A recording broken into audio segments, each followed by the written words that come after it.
Step 2, light the match. Make spark. Doesn't run perfect. The big, what? And she just didn't tell me until it was too late.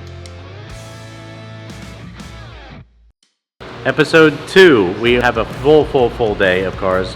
We'll get to it, and we will go through them as we get to each one of them. What's up with this? Is this a diesel? This is a diesel.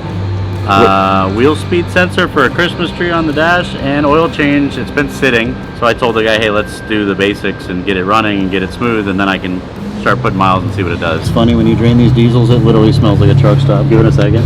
Nice. Still got lights, but we have smooth running fuel. We need washer fluid, and we have a bulb out. What's the biggest problem for the E90 diesels? Emissions goes bad, and then it's clogged, and then you pothole them, they call it, where you take all the DPF and all the emission stuff off, which is highly illegal, but wakes them up to roughly 400 horsepower and 650 pound-feet of torque.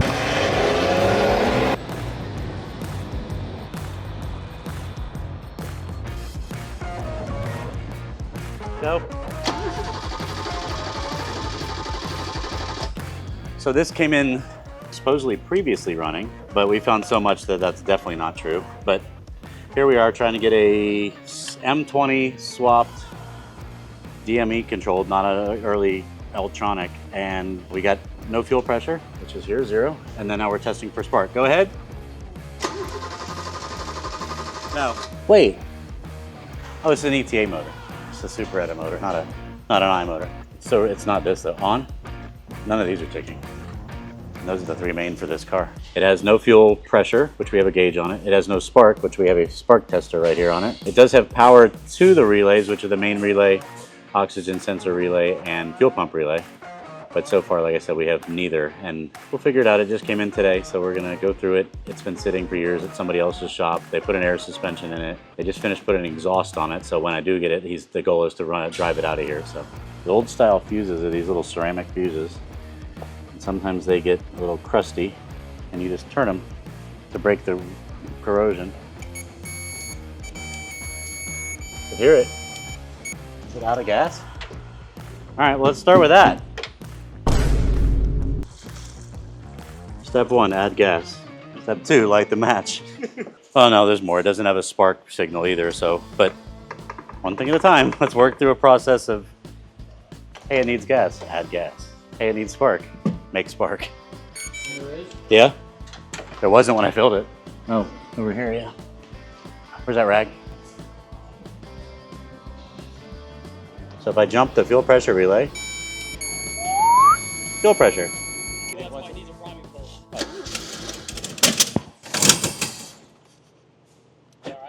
You get that?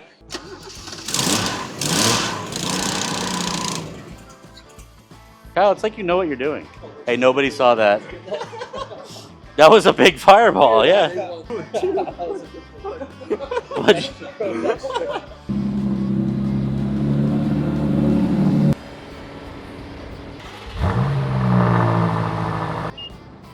That thing's the size of 2 Mini Coopers. The big, what? What?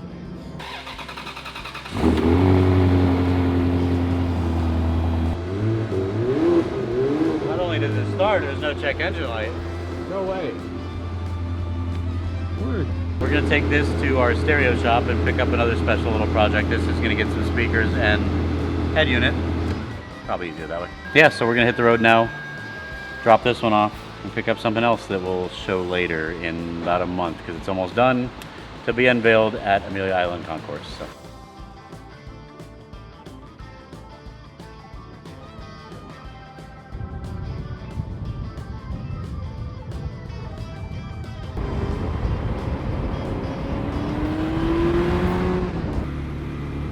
It runs well.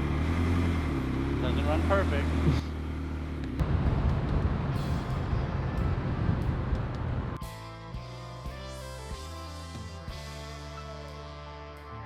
Yeah. Can you pop out the main door real quick? I want to show you something. All right, come on. Edward, here we go. Z's first diagnostic procedure. Hey, this thing leaks water. Hold on, I need a flashlight so I can show you. He said, hey, there's a hose that's not connected to anything. And I said, that's a start. Hold on. He's hired. Master technician over here. Oh, I thought you already had dirt on your face. I'm like, man, he's dirty and everything. This guy is, of course, plastic, and it is no longer attached. So we need to find where that goes, which is here. Oh, that's easy. Good.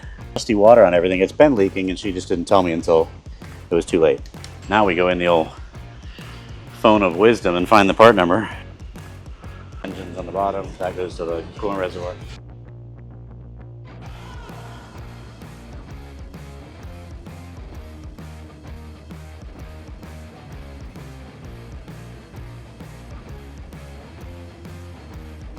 Oh, okay. So brake lines, brake fluid. Oh, you said that little, yeah, we'll look at that. So we are doing upgraded stainless stop tech brake lines, and then the best Motul 600 brake fluid, and then a Motul oil change as well for the man German filter. Service work, but we're gonna upgrade while we're at it.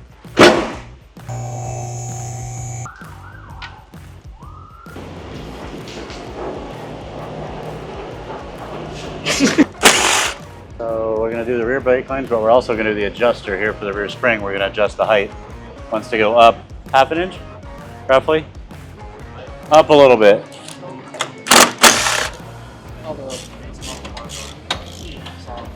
You too old for this? Not really. Infinite loop of brake line. Customer is due for brake fluid, said customer. And he said, hey, I want better brake fluid, and while we're at it, why don't we upgrade the lines too? Because they can't. So basically, the way you think about it, if you push that brake pedal, it's pushing fluid through a rubber line, which is going to swell and collapse and swell and just keep swelling. Well, that's taking some of the feel out of the pedal, where this is inside of the braided line and then can't go anywhere. So the feel is going to go straight to the pedal from the pad. Brake fluid time. Bubbles, but they're finally coming out. Spot a wild CJ doing a delicate operation. Making sure that the gasket isn't pinched if they're installing the valve cover, because sometimes it can catch on the cans or the springs. DME back in, so you gotta take that out to be able to fit the damn valve cover out. But this is the main last piece. Complete. Oh, you need a light or you need me? Yeah, that's pretty good. All right, so earlier we showed this guy completely broken off, which kind of looks like this, but in two pieces. So we got this whole hose. That one goes to the bottom of the engine, hence the engine. That one goes to the coolant reservoir, and this one goes to the auxiliary pump. So we'll do all that. We'll put some coolant in it and pressure test it. We should be set. That one should be ready to go today, same day. Towed in this morning and then driven out tonight. That's always the goal. And then as you hear, that is now running. As that has been running, we found a whole bunch of wiring issues. Needs some love, but hey, it's coming along. So today we started with a couple little things. Old diesel we had with a oil change and wheel speed sensor. We took the Ferrari to get dropped off for a stereo, which we'll show later, but that's just getting the drop off. This got towed in for a coolant leak. That's going together now. E21 got towed in for a no start, no running. That's now running after many steps. The 440 is coming in for brake fluid, brake lines, oil change, and height adjustment. That's almost done. That's running, checking some levels now. And CJ just finished on a whole valve cover for the E93 N55 car. So thanks guys for watching, and that was number 2. We might even do series episode 3 soon. See you then.